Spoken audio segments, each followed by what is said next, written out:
Vamos con una información de último minuto que nos llega desde México. Disturbios en el estado de Sinaloa después de la detención de Ovidio Guzmán, de uno de los hijos del Chapo Guzmán y que es considerado uno de los líderes del cartel de Sinaloa. Se están reportando varios episodios de violencia, bloqueos de carreteras, incendios de vehículos, que ahí lo estamos viendo, son parte de los videos que se están difundiendo a través de las redes sociales, balaceras en algunas localidades.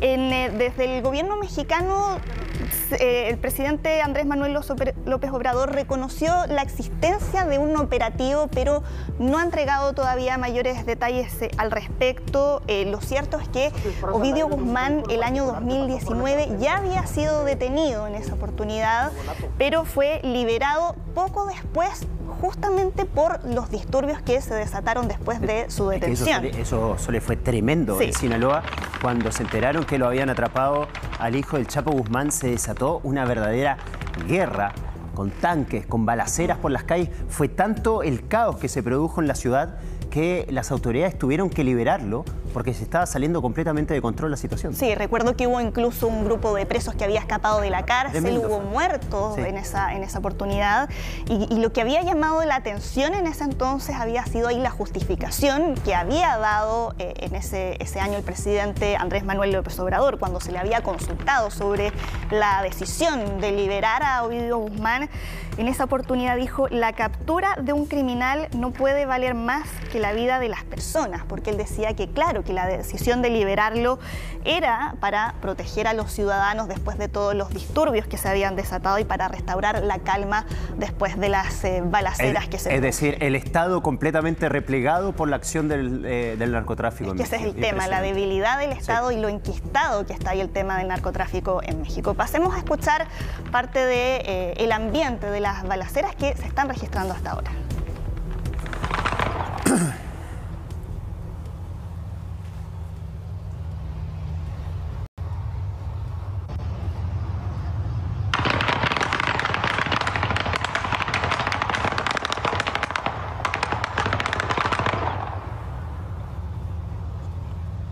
Escuchábamos ese ambiente de lo que está ocurriendo en el aeropuerto de Sinaloa, donde se reportan algunos disparos y lo que comentábamos antes, de cómo las fuerzas de seguridad se están viendo totalmente sobrepasadas. Lo que vemos ahí es el interior del aeropuerto, donde también se registraron algunos incidentes después de que se conoce la detención de Ovidio Guzmán. ¿Quién es Ovidio Guzmán? Él es uno de los 4 hijos que tuvo el Chapo con su segunda esposa. El Departamento de Justicia de Estados Unidos lo acusa de conspirar para distribuir drogas y después importarlas a Estados Unidos. Y a diferencia de otros de sus hermanos, el Chapo tiene al menos 10 hijos de distintos matrimonios. En el caso de Ovidio Guzmán, lo que describen los medios mexicanos es que él mismo se considera un hombre que no le gustan los lujos, ¿no?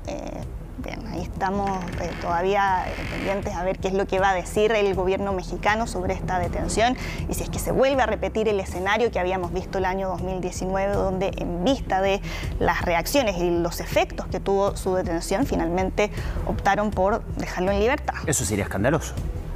Porque si el Estado, a pesar del fracaso que hubo en primera instancia de dejarlo en libertad, lo detienen, lo cual ya es difícil detener a uno de estos líderes narcos, lo detienen y producto de la acción y de la fuerza de los grupos criminales lo terminan por liberar, sería un escándalo que ahora, volviendo a insistir en su detención, lo liberen de nuevo por el poder del narco. Claro. Y sí, yo además, bueno, recuerdo parte de que antes de las explicaciones que había dado Andrés Manuel López Obrador en 2019, él poco tiempo atrás había hablado del fin de la guerra contra las drogas, lo que da ahí también señales ambivalentes respecto a cuál va a ser la estrategia para enfrentar algo que ya es parte de... Sole, no recuerdo bien en esa ocasión, esto fue hace 3, 4 años atrás, cuando se produce esta verdadera guerra entre el cartel de Sinaloa y las autoridades, cuando detienen al hijo.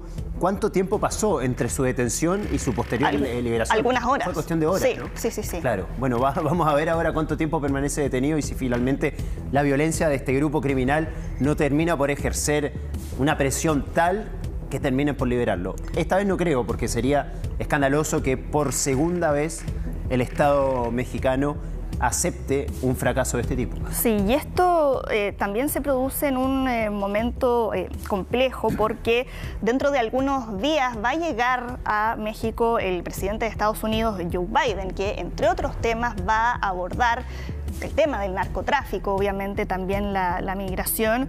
El 9 de este mes va a llegar Joe Biden a ese país, por lo tanto eso también añade otro elemento complejo a todo lo que está pasando ahí, con los videos que estamos viendo ahí en las redes sociales, con varias de las imágenes que han publicado y que dan cuenta de cómo las distintas células del crimen organizado están respondiendo frente a esta detención. No es menor la presencia del gobierno norteamericano en México respecto a temas de narcotráfico. Recordemos que la tercera vez que detuvieron al Chapo Guzmán, finalmente fue extraditado a Estados Unidos para que finalmente pueda seguir su condena, porque las 2 veces anteriores se escapó de la cárcel. El Chapo Guzmán la primera vez se escapa en un carrito de ropa sucia, sí, obviamente por actos de corrupción dentro de la cárcel, donde tenía coimeado a la mitad de los guardias para poder salir en un carrito de ropa sucia, y la segunda fue cinematográfica, porque hizo de cuenta que iba al baño, un baño que tenía en su misma celda, y a ese baño llegaba un túnel que finalmente le permitió escapar. Cuando los guardias de seguridad de esa cárcel, una cárcel de alta seguridad en México, alta seguridad entre comillas, se dieron cuenta que no había movimiento en la celda del Chapo, fueron a la celda y se dieron cuenta que en el lugar donde él iba a hacer sus necesidades había un tremendo túnel. La pregunta es, ¿durante meses no se dieron cuenta cómo construyeron ese túnel debajo de la cárcel? Bueno, esa fue la segunda vez que se escapó el Chapo. La tercera vez que lo capturaron, dijeron, bueno, lo vamos a mandar a Estados Unidos para que no se vuelva a escapar y finalmente continúe su condena en ese país. Por eso no es menor la visita del presidente norteamericano en estas circunstancias. Claro, bueno, aquí también suele haber complicidad del crimen organizado con el Estado, ¿no? Pero mientras tanto se siguen desarrollando estos hechos, nosotros nos vamos a quedar pendientes y vamos a estar actualizando a lo largo de nuestras entregas noticiosas cuando correspondan.